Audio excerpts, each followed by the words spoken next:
कक्षा प्लस के इस ऑनलाइन प्लेटफॉर्म में एक बार पुनः आप सबका स्वागत है। और आज हम अपनी इस क्लास में देखने जा रहे हैं एक बहुत ही अच्छा और महत्वपूर्ण विषय, जो कि है अधिगम को प्रभावित करने वाले कारण। देखिए बच्चों, जो अधिगम होता है, लर्निंग होती है, जिसको अधिगम को हमने क्या कहा, लर्निंग। ठीक है, अधिगम से हमारा तात्पर्य होता है लर्निंग। ठीक है, और जो लर्निंग है इसको प्रभावित करने वाले कुछ कारक होते हैं, मतलब फैक्टर्स, कुछ फैक्टर्स हैं दैट अफेक्ट्स लर्निंग। ठीक है, लर्निंग को प्रभावित करने वाले कुछ कारक है।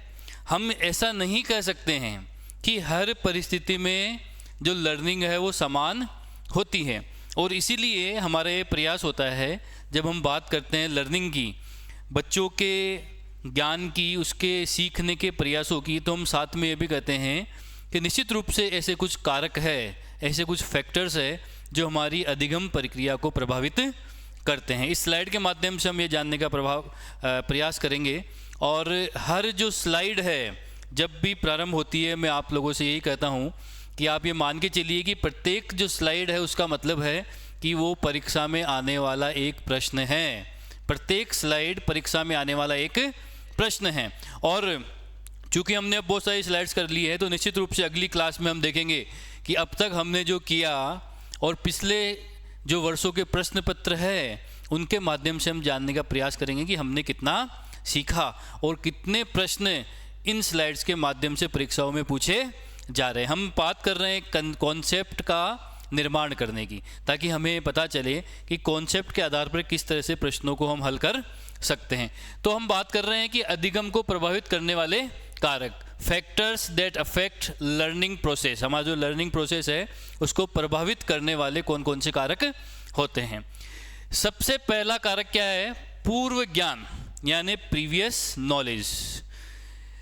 समझने का प्रयास करें कि जिस विषय का हमें पूर्व ज्ञान होता है, जिसके बारे में जानकारी है, जिसके बारे में हमने सुना है, पढ़ा है, जाना है, उस विषय को समझना हमारे लिए बड़ा आसान होता है। हमारा पूर्व ज्ञान जो है हमारे अधिगम को बहुत अधिक प्रभावित करता है। मैंने पहले भी एक उदाहरण दिया था।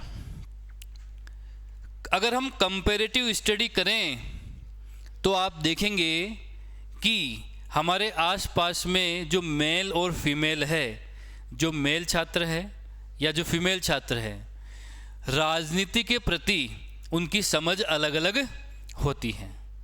और जब राजनीति के प्रति उनकी समझ अलग अलग होती है, क्योंकि हमारी जो सामाजिक परिवेश या परिस्थितियाँ अगर ऐसी बने कि ग्रामीण क्षेत्र का परिवेश और परिस्थितियाँ ऐसे बनी कि जो मेल होते हैं यानी जो पुरुष होते हैं, उन छात्रों को बाहर जाने का मौका ज़्यादा मिलता है और राजनीति में सक्रिय भूमिका वो निभाते हैं, जबकि जो महिला वर्ग है, हमारी जो छात्राएं हैं, हो सकता है कि हमें राजनीति में सक्रिय रूप से जाने का मौका इतना अधिक नहीं मिले। हमारा ये पूर्व ज्ञान है कि हम कितना उनके साथ में इंटरेक्शन कर पा रहे हैं, जान पा रहे हैं। अगर अब इस विषय से संबंधित हमें आगे पढ़ाया जाता है या अधिगम हम ग्रहण करने का प्रयास करते हैं, तो हमारा पूर्व ज्ञान निश्चित रूप से उसको प्रभावित करेगा। जिसको इस विषय से संबंधित प्रैक्टिकल पूर्व ज्ञान है, उसे बड़ी आसानी से ये समझ में आ जाएगा कि पंचायत क्या होती है, पंचायत समिति क्या होती है, जिला परिषद क्या है, प्रधान कौन होता है, जिला प्रमुख कौन होता है, सरपंच कौन होता है, वार्ड पंच कौन होता है, समिति का सदस्य क्या होता है, सीआर क्या होता है, डीआर क्या होता है, इनके चुनाव कैसे होते हैं, प्रत्यक्ष होता है, अप्रत्यक्ष होता है, या ये किसको अपना इस्तीफा देते हैं, इनको हटाने की प्रक्रिया क्या है। ये सारी चीज़ें जो लोग पूर्व ज्ञान रखते हैं, सामान्य रूप से इनसे जुड़े हुए हैं, उनको समझना बड़ा आसान होगा। तो समझने का प्रयास करें बेटा कि हमारा जो पूर्व ज्ञान है, हमारी जो प्रीवियस नॉलेज है, वो अधिगम को प्रभावित करती है। कोई बच्चा कक्षा 2 से पढ़कर आया है, सेकंड क्लास से वो पढ़कर आगे बढ़ा है, और अगर उसको जो अगला स्तर उसका क्लास 3 होने वाली है, उसमें यही प्रयास होता है कि पिछली क्लास से लिंक करते हुए उसको आगे पढ़ाया जाए। अगर मैं आपको अधिगम को प्रभावित करने वाले कारक यहाँ पढ़ाना शुरू कर देता और आपको ये बताता ही नहीं कि अधिगम क्या होता है, तो क्या इसको समझना आसान होता? नहीं होता। तो निश्चित रूप से जो पूर्व ज्ञान है, हमारा जो पहले का ज्ञान है, वह अधिगम को प्रभावित करता है। कल्पना कीजिए कि हम किसी बच्चे को जो सामान्य स्कूल में पढ़ता है, जिसकी अंग्रेजी ज़्यादा अच्छी नहीं है, और उसको उठाकर किसी कॉन्वेंट स्कूल में डाल दे तो क्या होगा? चाहे हो सकता है कि वो इंटेलेक्चुअल तौर पर बहुत ही ज़्यादा इंटेलिजेंट हो, उसकी बौद्धिक क्षमताएं बहुत अच्छी हो, लेकिन उसके लिए एक परेशानी सामने आ जाएगी, क्योंकि उसका जो पूर्व ज्ञान है वो क्या कर रहा है? उसको सपोर्ट नहीं कर रहा है। तो अधिगम को प्रभावित करने वाले कारक के अंदर सबसे पहले क्या आता है? पूर्व ज्ञान। परीक्षाओं में प्रश्न कैसे आते हैं मैं बार बार बताता हूं कि निम्न में से कौन सा कथन सत्य है या असत्य है। अधिगम के परिप्रेक्ष्य में निम्न में से कौन सा कथन सत्य है या कौन सा असत्य है, आपको 3 इसमें से दे दिए जाएंगे, चौथा ऐसा डाल दिया जाएगा जो इससे संबंध नहीं रखता है। तो कॉन्सेप्ट हमें पता होना चाहिए कि पूर्व ज्ञान अधिगम को प्रभावित करता है। आगे चलते हैं।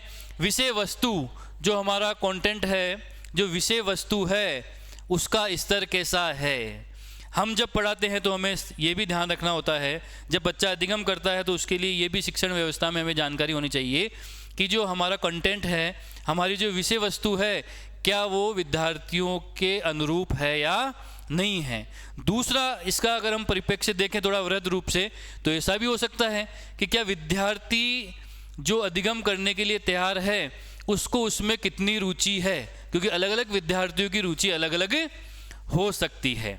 हो सकता है कि एक ही कक्षा में बैठे किसी विद्यार्थी को सोशल साइंस पढ़ने में ज़्यादा अच्छा लगता हो, किसी को साइंस पढ़ना अच्छा लगता हो, किसी को हो सकता है कि लैंग्वेज पढ़ने में मज़ा आता हो, किसी को मैथमेटिक्स रीजनिंग पढ़ने में मज़ा आता हो। दूसरा बात, जो हमारा कंटेंट है, विषय वस्तु है, उसकी जटिलता, कठिनता या उसकी सरलता या उसको प्रेजेंट करने का जो तरीका, ये सारी चीज़ें किस में आती है? विषय वस्तु के अंतर्गत आती है। और अधिगम को प्रभावित करने में जो विषय वस्तु है वो भी एक महत्वपूर्ण कारक होता है।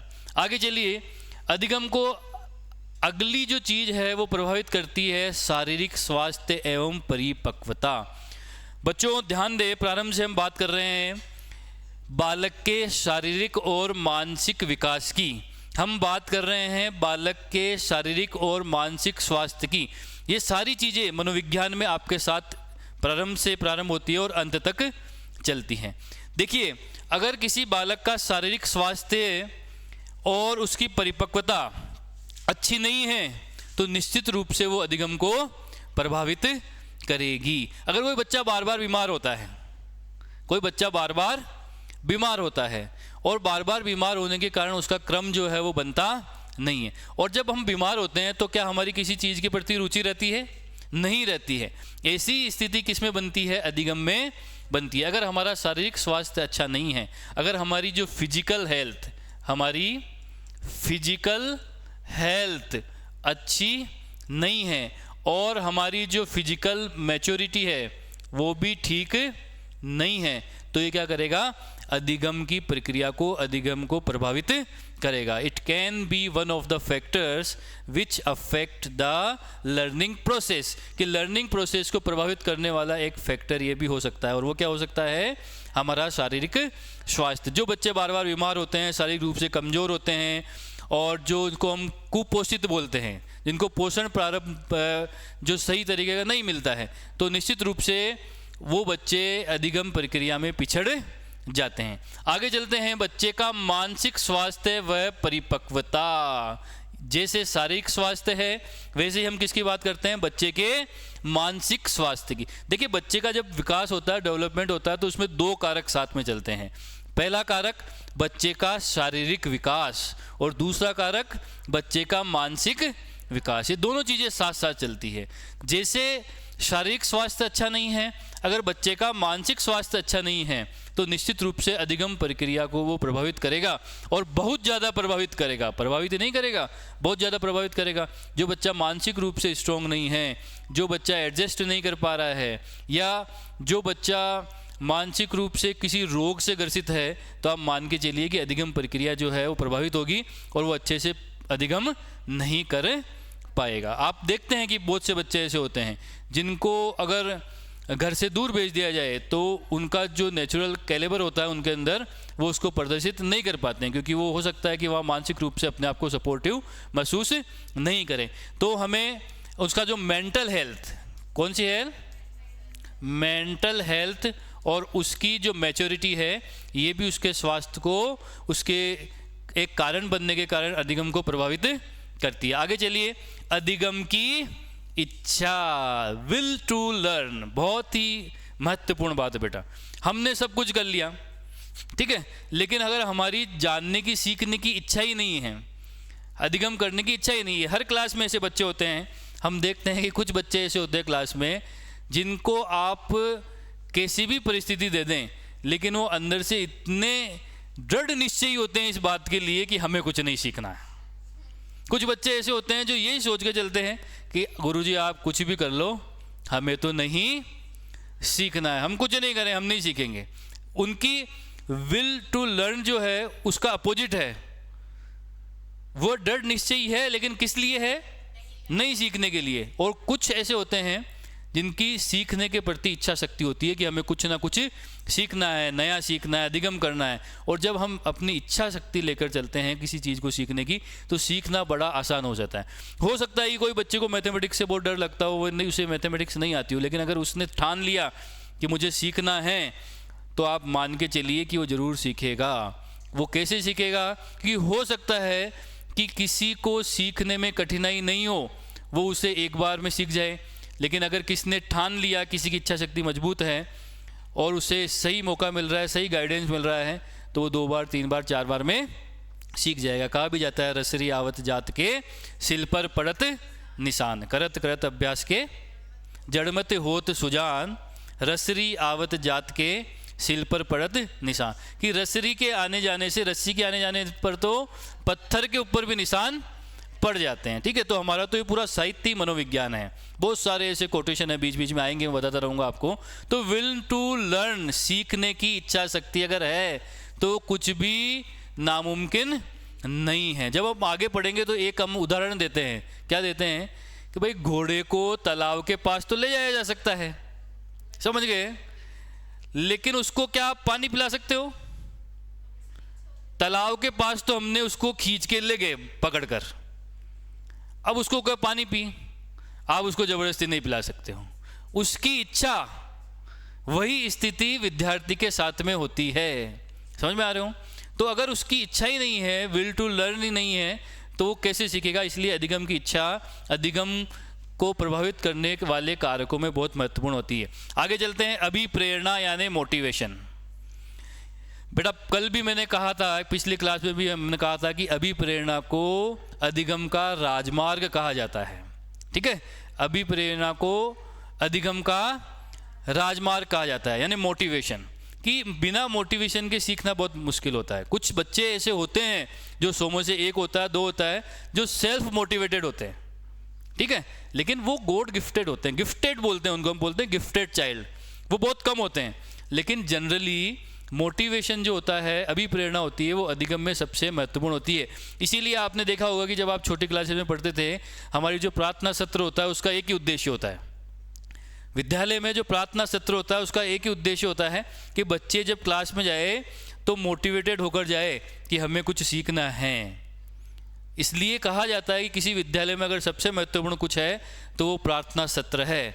जो प्रेयर का जो सेशन होता है, अगर वो बहुत अच्छा है, अगर प्रभावशाली है, तो बच्चे को वो इतना मोटिवेटेड कर देता है कि वो उसका आगे का जो 6, 7, 8 कालांश वो विद्यालय में रहता है वो अनुशासित रहता है, साथ ही साथ अधिगम के प्रति जागरूक रहता है। तो अभिप्रेरणा बहुत महत्वपूर्ण है भाई, बिना अभिप्रेरणा के हम नहीं सीखते हैं। अभिप्रेरणा कैसे होती है?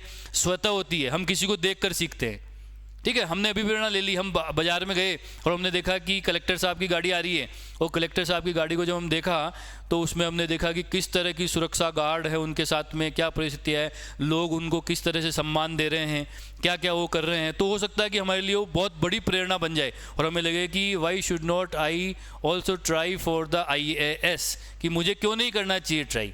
एक अभिप्रेरणा हमारे लिए बन जाए, ठीक है। हो सकता है कोई बहुत अच्छा टीचर हो जिसको देखकर आपको लगेगा कि मुझे भी ऐसा अच्छा टीचर बनना है। किसी इंजीनियर को देखें, किसी खिलाड़ी को देखें, अभी प्रेरणा किसी भी तरह की हो सकता है। आप सोच लें कि मुझे कोई आपको बिजनेसमैन दिख जाए बहुत अच्छा और आपको लगेगा कि यार ये ज़्यादा अच्छा है, आपके अंदर की जो मूल प्रवृत्ति है उसको वो प्रभावित करे और आप उससे प्रेरणा ले लें। तो प्रेरणा लेना सीखें। सबसे महत्वपूर्ण बात है जो हमारे लिए जीवन में सबसे अधिक आवश्यक है कि हम प्रेरणा लेना सीखें। लेकिन प्रेरणा लेना आदमी एक ही कंडीशन में सीखता है बेटा, और वो कंडीशन होती है जब हमारा अहम ख़त्म हो जाता है। इस दुनिया में लोगों को अहम और वहम बहुत ज़्यादा है।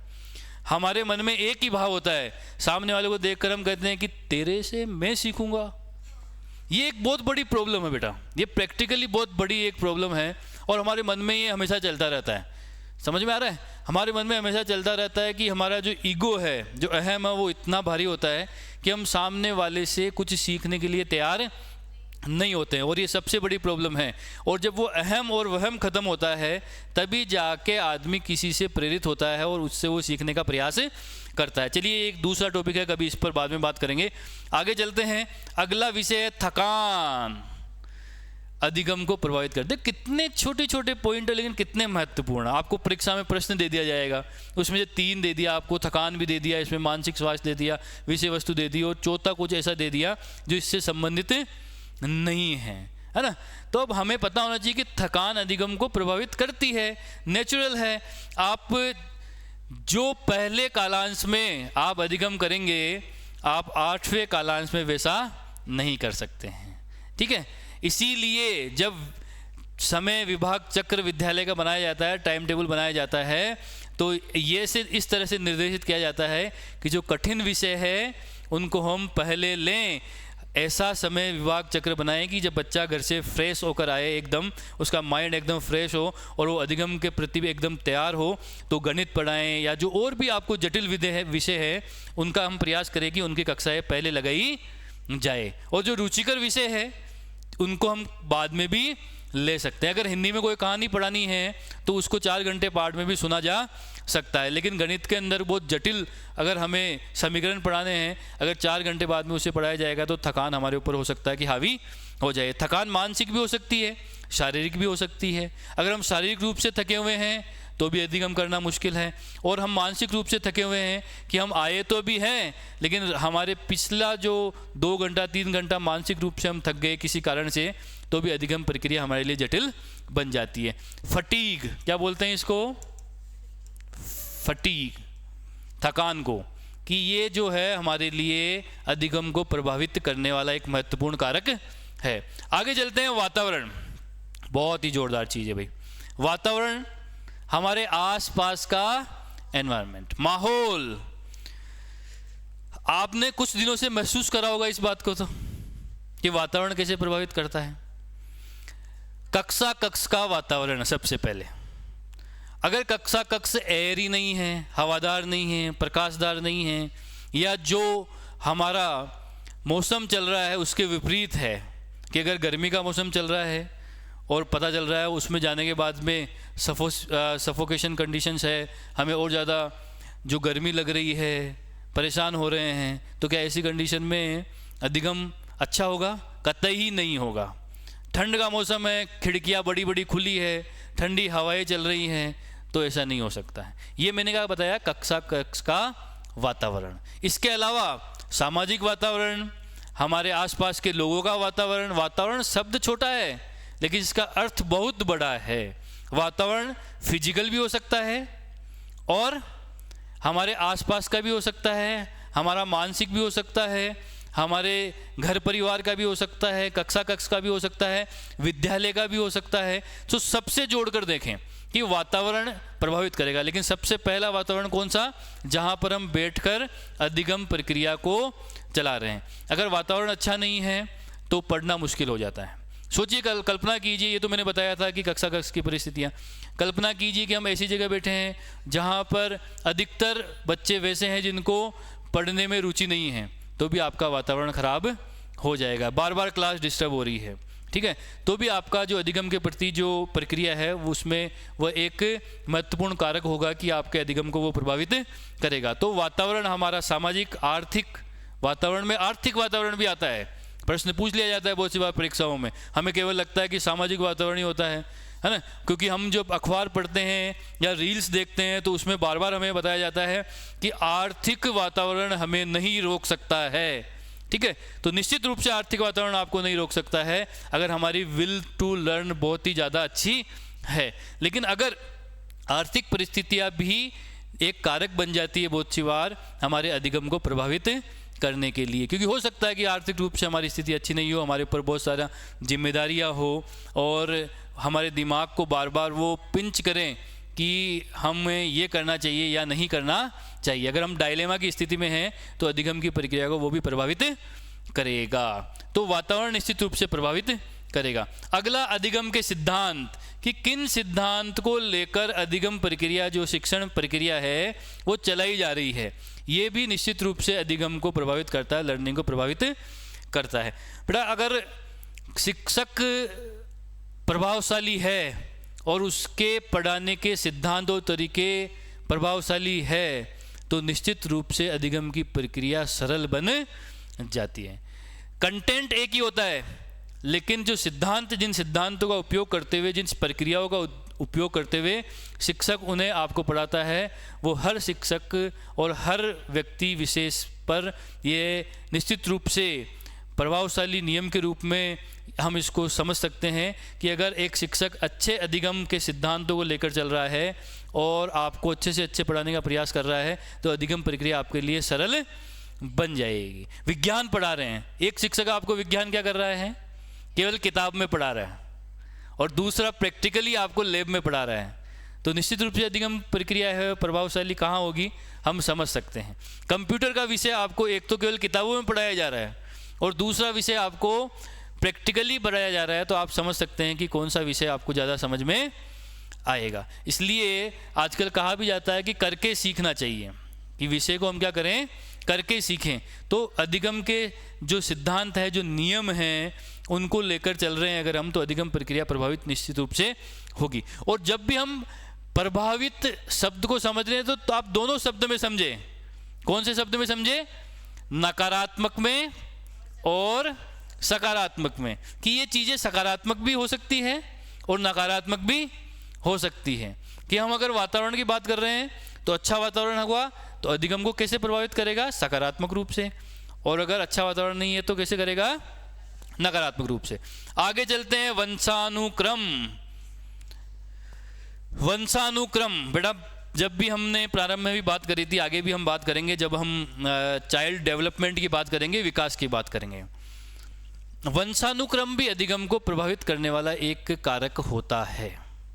कैसे होता है, क्या आप मान के चलिए कि बच्चा जब इस दुनिया में आता है तो वो कुछ अपने मूल प्रवृत्तियाँ और सिद्धांत लेकर जीवन में जरूर आता है, जो उसने अपने माता पिता से ली है, ठीक है। हम कुछ भी नहीं हैं।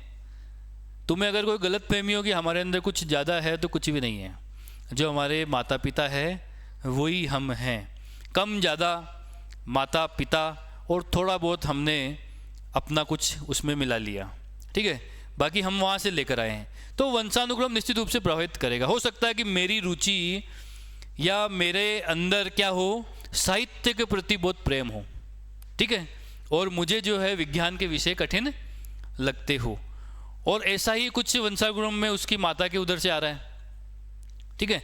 या उसकी बौद्धिक क्षमताएं, दूसरे अर्थों में सीख लें कि बौद्धिक क्षमताएं उतनी नहीं हो लेकिन वो बहुत अच्छा खिलाड़ी हो सकता है, क्योंकि वंशानुक्रम से उसने वैसा ही लिया है कि उसकी शारीरिक बनावट वैसी हो सकती है, उसकी जो क्रियात्मक जो एक्टिविटीज़ हो सकती है वो वैसी ही हो सकती है। समझने के लिए छोटा सा उदाहरण दे देता हूँ कि अगर किसी बच्चे के माता पिता की आवाज़ बहुत मधुर है तो बहुत अच्छे चांस है कि जो बच्चा है उसकी आवाज़ भी अच्छी होगी।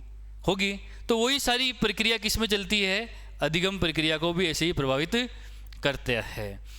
आप अगर लॉजिकल नहीं है बहुत ज़्यादा तो हम कल्पना नहीं कर सकते कि आगे वाली पीढ़ी के साथ में ऐसा हो, क्योंकि वो कारक, वंशानुगत कारक भी उसमें आते हैं। हालांकि उसमें स्नेह स्नेह हम सुधार कर सकते हैं, लेकिन वो प्रभावित कर रहे हैं, हमें नहीं कर रहे हैं कि उसको पूरा ख़त्म कर दिया, या ऐसा हो ही नहीं सकता है।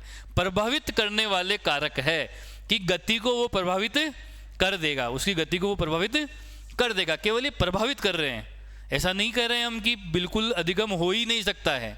तो उसमें क्या होता है, वंशानुक्रम की जो हमारी प्रक्रिया है वो भी एक महत्वपूर्ण कारक बनती है। तो ये हमने 10 यहाँ पर पॉइंट लिखे और उनको बहुत अच्छे से समझने का प्रयास किया कि जो हमारी लर्निंग प्रोसेस होते हैं उसको कौन से ऐसे फैक्टर्स हैं जो प्रभावित करते हैं। और आप देखेंगे कि परीक्षाओं में इस तरह के प्रश्न समय समय पर पूछे जा रहे हैं और जाएंगे। तो आप इसी तरह की रोचक जानकारी लेने के लिए और परीक्षाओं से संबंधित सटीक जानकारी लेने के लिए हमारे YouTube चैनल पर बने रहें। अगर आपने अब तक सब्सक्राइब नहीं किया है तो आप सब्सक्राइब करें और साथ ही साथ इसको शेयर करें, लाइक करें अगर आपको हमारी ये जानकारी सटीक लगी हो, अच्छी लगी हो। एक बार पुनः आप सबका बहुत बहुत स्वागत, धन्यवाद।